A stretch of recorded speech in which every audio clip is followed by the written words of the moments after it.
We are back with another Path of Exile video, and this time I'm gonna be doing a mid-range Deadeye build for you. Now, when I talk about mid-range, I'm talking about like it's still cheap, right? It's like maybe 20 divines, right? Uh, and trust me, I'm melting bosses with this one. I could literally one-shot the Arbiter as well with the right combinations and everything. You will be able to get like 4 to 5 million easy. Now I know that you would probably need Rakiata's Flow and Garukan for better map, for the absolutely juiced and packed T16 maps, but trust me, you won't need them. With this build, you won't need them. So without further ado, let's quickly hop on to the gear. So this is the gear that I'm using. It's the same bow that I showed you in the last video. Pretty nice bow, to be honest. This bow costed me around like 3 to 4 divines, okay? Then you have this helmet, exactly the same helmet that I was using, around 20 exiles. This ring is around 20 exiles. Alright. This one is a 1 divine ring, but you can get a cheaper version as well. This is the ring that I'm using for bossing, and this is for mobbing. Alright. You can literally shatter mobs with this ring, but when I go for a boss fight, like an empowered boss, right, I would obviously switch to this ring, right, because you can see that the stats are really good, right? It's a 5 divine ring. Now this is something that you need.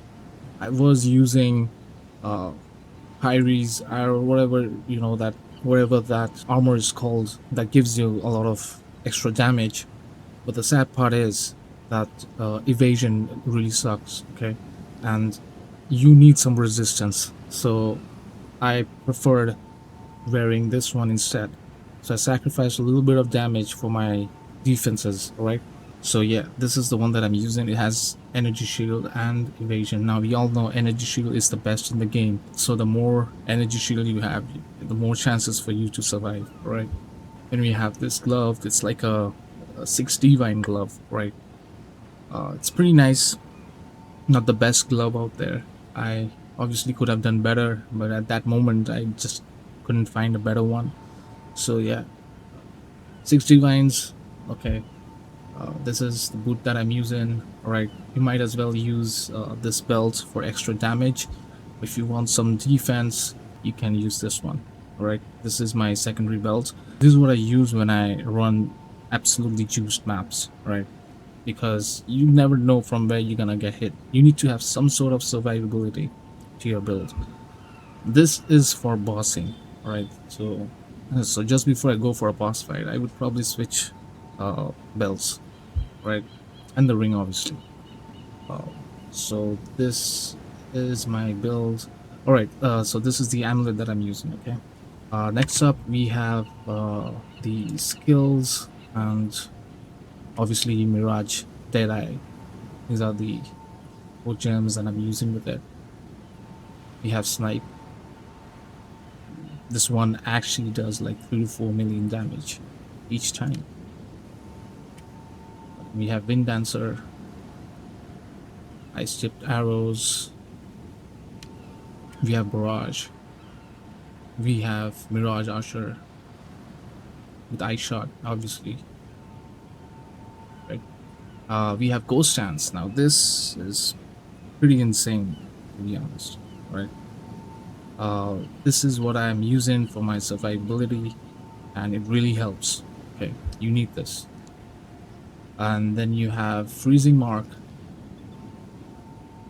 Ice Shot, obviously, Herald of Ice, right? Not too complicated. I always try to keep it simple, right? You can see the damage on paper. I'm not even counting crit. If you check my crit, this is my crit, right? You can see I have allocated vulgar methods on my amulet, so that helps me with the crit. But overall, this is a crit build, so this is not your true representation of DPS. Also, if you use this quiver right here, like if I use this one, you get 40k boost in damage, so that's quite a lot. Okay, but I prefer having this one because it is much easier for mob control. All right, so yeah. Okay, sorry. Next up we have the passive tree, and this is the tendency nodes that I'm using. I'll always use the right one here. You can see I've gone straight, some elemental and attack damage over here, crit over here, some evasion and movement speed, attack damage here, elemental damage here, and then you have some deflection and some movement speed and all. For jewels, I have upgraded my jewel to this one. Always critical hit chance, cold damage, critical hit damage. That's basically what you need. Again, critical hit chance, critical damage, and cold damage. Okay, and then we have little critical here, little critical over here as well, critical here as well. We go over to this side, get some freeze build up, critical again, attack damage here. We go down here so that we can get extra dexterity and intelligence, and also some attack speed, right? Some critical chance here as well. And okay, so I have another jewel over here, and this is the Heart of the Will diamond, and it helps you gain 15% damage and extra cold damage. So that's a gain, not an increased damage. There's a difference, right? Then we have critical damage bonus, chance to inflict ailments, obviously, and then last one doesn't really matter. We are only using this because of the 15% gain to cold damage. So this is what my build looks like at the moment, and I would say it's pretty insane. I still have a lot to focus on.